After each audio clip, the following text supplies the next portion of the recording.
Hi guys, in this video I'm going to attempt to tell you guys how to properly prepare your 2D pattern to get it ready to import into the 3D software.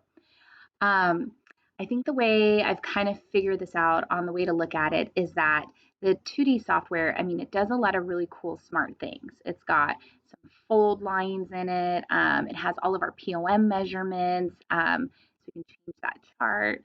It's vectorized.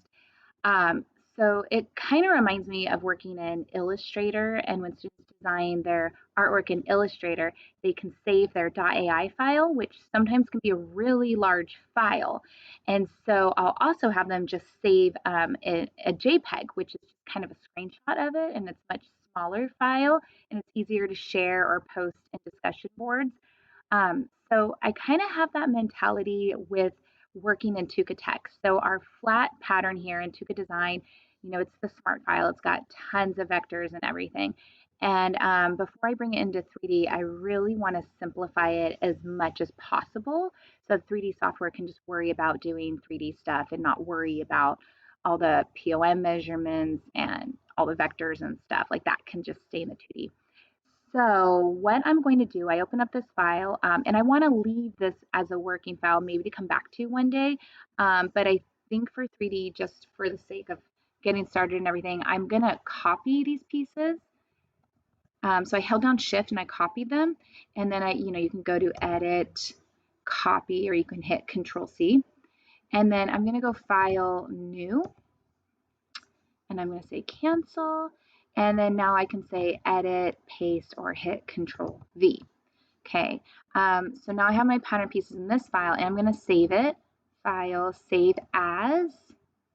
I'm working in this folder. Make also a folder, a special folder. I made a folder. I called it Spring 2020 Student Sample Demo. Maybe to spring, whatever semester this is, and your name, project one, something. Come up with a name and put everything for this project in the same folder because it's going to get real confusing real fast. So the original file was called the Henley Dress Student Sample. I'm just going to select that, copy the name, but I'm just going to say like 3D, oopsies, 3D simple. It's going to be kind of simplified. I'll say, okay. I'm going to zoom out here. Okay. So right now I have my view open here. And I do actually want to get rid of this fold line. I want it to be open and to stay open. I don't want to have this red dash. It's just, I think, going to add to the smartness of the program. And I just really want to simplify as much as possible. So all I have to do is just say open half, and it gets rid of that fold line. Now, my pattern pieces are on top of each other, which is kind of annoying to look at. So to separate them, I can manually move them with the white arrow, or I can just go edit, arrange my work area, and just say, okay. And then it just kind of moved them next to each other. Okay, so we have all of these wonderful POM measurements that we worked so hard on, but for 3D, we're just gonna select them and delete them. And you know what? Maybe it would have been smarter to do this before I open up my pattern, right? Because then I would have only had to do it half, I don't know, whatever. We're learning. I guess it's good to do it the longer way while we're learning. Okay, so I'm just selecting them all, delete. I think I have them all in the back, which is good. Delete. Backs of delete. There's one at the hem. Dun, dun, dun, dun. Get it? Okay, there we are. Okay.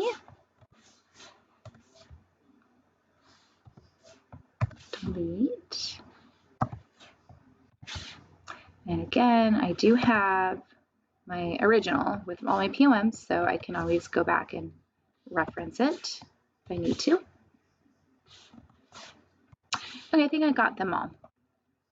Okay, so it's looking pretty good. Now, we have a dart on our garment. The dart will, we will have to sew up the dart in the 3D, so that's fine. If it did give you any trouble, you can go to darts and you can cut out your dart, but I don't think we need to do that for 3D. If it does give us trouble, that's something we can go back to. Um, but once the dart gets sewn together, it does kind of separate our pattern here. Um, so this side seam is going to be really long, and then this side seam's going to have a short piece and a long piece. So it gets kind of hard to sew, and it might make more sense when you try it in the 3D. But what I'm going to tell you that is that if we put a notch right here, then it breaks up this side seam so that then we can tell it, oh, sew it 2 inches here and then sew the rest together. So I can see that's 2 inches. Nice that my measurements are showing. So I just need to add a notch. I can hit the letter N, and that brings up this notch tool here. And all I have to do is click. I'm kind of eyeballing where 2 inches is. Let's see if I got it right. Oh yeah, no. So from previous point, I hit it 1.87. So to get 2 inches, all I have to do is just select it and type in 2 and just say OK. And now another thing with our notch that's important to note, I'm going to double click our notch. Oops, I hit the point. Hold on. I want to double click the notch. There we are. Okay, so edit notch. It might default as the T, and I love the T because I think it's so cute, but the T doesn't help us much in 3D. It has to be a slit. So that's important to note. That actually, I kind of learned that one the hard way. I was like, why isn't it working? So I guess make sure it's on the slit and just say okay. Great. Okay, I'm going to zoom out. And I'm going to add one to the other side. Now again, probably should have done this while I was on the half, but you know what, when we're learning, sometimes it's good to do it twice. More practice, right? Okay, so I put in my notch. Oh, this time I got it 2.072 inches. Pretty close. But I want exactly 2, so I'm typing that in. Okay. Okay, I think that's pretty good. I'm going to save it. Okay, now one more thing to double check. Click on your pattern and make sure material is selected. I have self is fine. You can call it whatever you want. You can call it, I don't know, whatever you want to call it, but self will work. It doesn't matter, but make sure it has a name. So I'm checking both of them. Yeah, they both have self. Great. They're going to be made out of the same fabric, which is good. I'm pretty sure that's it. You know what? We're going to put in the 3D. If there's any other problems, we'll know. But this guy, he's ready to go into 3D. So I'll make a new video to show you how to import it. But right now, this really concludes this video of how to prep your 2D pattern, simplify it to get it ready for 3D import.